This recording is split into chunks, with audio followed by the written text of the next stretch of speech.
Madam, আপনি শান্ত হন। ওনার কথা আপনি কিছু মনে করেন না, আপনার মনকে শক্ত করুন। আমি আর আমার খোদা ছাড়া আমার পরিবারও জানে না আমি কতটা কষ্টে আছি। হয়তো ডিভোর্স চাইতেছে, ঠিক আছে, পরে আমি মুক্তি দিয়া দিব। ডিভোর্সের সিদ্ধান্ত ভেবেচিন্তে নিতে হয়, কারণ একবার ডিভোর্স হয়ে গেলে সবকিছুই শেষ। আমি সব ভাইবা চিন্তায় সিদ্ধান্ত নিছি, আমি আর সংসার করব না। আরে পাগলামি করিস না। মাইয়া মানুষের সংসার যদি একবার ভাঙ্গা যায়, সেই সংসার আর জোড়া লয় না। আব্বা, তুমি এখন কি চাও? আমি গিয়ে ওর পায়ে ধরি? সে তো আরেকজনের বিয়া কইরা দিব্যি সংসার করতেছে। কার আশে আমি অপেক্ষা করব আব্বা, তুমি কও? যুক্তি খারাপ না। তার মানে ডিভোর্সের সিদ্ধান্ত ফাইনাল, তাই তো? হ্যাঁ, আপনি সবকিছু রেডি করুন। ও মা, তোর পেটের সন্তানের কথা একবার চিন্তা কর। ওই দুনিয়াতে আসার আগেই ওর বাপের তুই তালাক দিয়ে দিবি? আপনি প্রেগনেন্ট? এই কথা তো আগে বলেননি। প্রেগনেন্ট অবস্থায় ডিভোর্স হয় না। হবে না? কেন হবে না? কারণ এটা নিয়ম নেই। স্ত্রীর গর্ভে যদি সন্তান থাকে, সন্তান প্রসবের আগে ডিভোর্স হয় না। এটা কেমন কথা? পেটে সন্তান থাকলে মানসিক যন্ত্রণা নিয়ে হইলো স্বামীর লগে সংসার করতে হইব? আপনি আপনার মতো থাকেন, কিন্তু যেটা নিয়মে নেই সেটা করতে পারবো না। আমার স্বামী আমার পেটের সন্তানটারে স্বীকার করব না। একটা মায়ের কাছে এটা কত বড় অপমান, সেটা আপনি বুঝেন? আর তাছাড়া আমার সন্তানটা বড় হইয়া কি পিতৃ পরিচয় দিব কোন? এমন একটা মানুষের সাথে কেমনে সম্পর্ক রাখবো আপনিই কোন? শোন মা, আমরা সবাই মিলা জামাই বাবাজিরে হাতে পায়ে ধরি।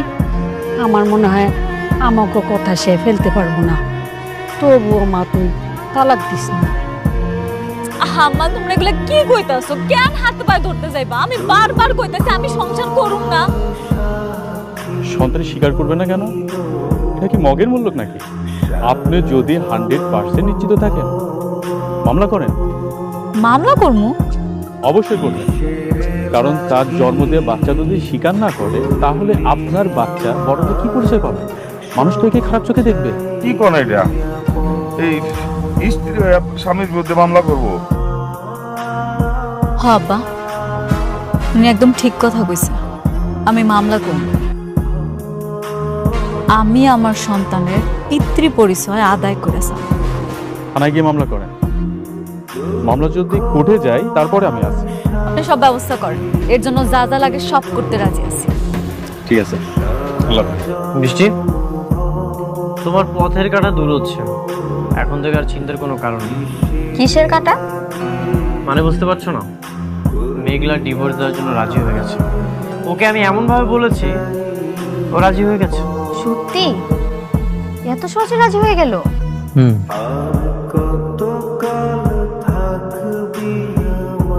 সাবির, কি অবস্থা? অবস্থা ভালো না। কেন, কি হয়েছে? আজকে ডকুমেন্ট পাঠাতে গিয়ে রাতুল কাছে ধরা পড়ে গেছি। সে জেনে গিয়েছে আমি তোমার লোক। কি বলতেছো? শিট, এখন কি হবে? আমি আমি বুঝতে পারছি না এখন আমি কি করবো। ঠিক আছে, ও যেহেতু জেনে গেছে, তাহলে তার কিছু করার নেই। খেলাটা এখন অন্যভাবে খেলতে হবে। তুমি এখন থেকে আমার সাথেই থাকো। ঠিক আছে, আমি তোমার পাশে আছি। আরে এটা তোমরা সমাধান করে ফেলো না, সব কিছুর জন্য আমারে ফোন করলে হবে? হ্যাঁ, রাখো ফোন রাখো। স্যার, আসসালামু আলাইকুম। ওয়ালাইকুম আসসালাম, বসেন। কি দরকার বলেন? স্যার, আমি আমার স্বামীর বিরুদ্ধে মামলা করতেছি। স্বামীর বিরুদ্ধে? কি স্ত্রী নির্যাতন নাকি দেনমোহরের টাকা, কোনটা? না না, এগুলা কিছু না। আমার সন্তানেরা অস্বীকার করতেছে, সেই জন্যই মামলা করব। সন্তান স্বীকার করতেছে না? সে কি খুব বড় লোক, টাকা পয়সা আছে? হ, অনেক বড় লোক, টাকা পয়সা আছে। বুঝছি, এরকম মামলা অহরহই আসে। বড় লোকের এগুলো তো কথা হয়, চুপ করতে কত। হ্যাঁ, চুপ করে দাঁড়া থাক। বড় লোকের ছেলেরা আপনাদের মতো গরিব মেয়েদেরকে পটাইয়া বিয়ে শাদী করে, এরপরে পেটে একটা সন্তান আসলে পুরুষ করে এটা বলে।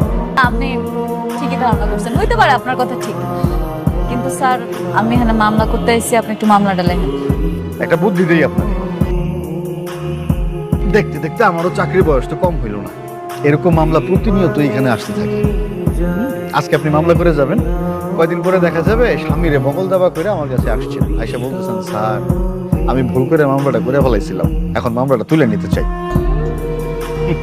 এগুলো অসংখ্যবার ঘটছে আমার সাথে, তাই বলি কি তার সাথে সমঝোতা করে দেবে, মামলা করে কোনো লাভ নেই, মিটে যাবে।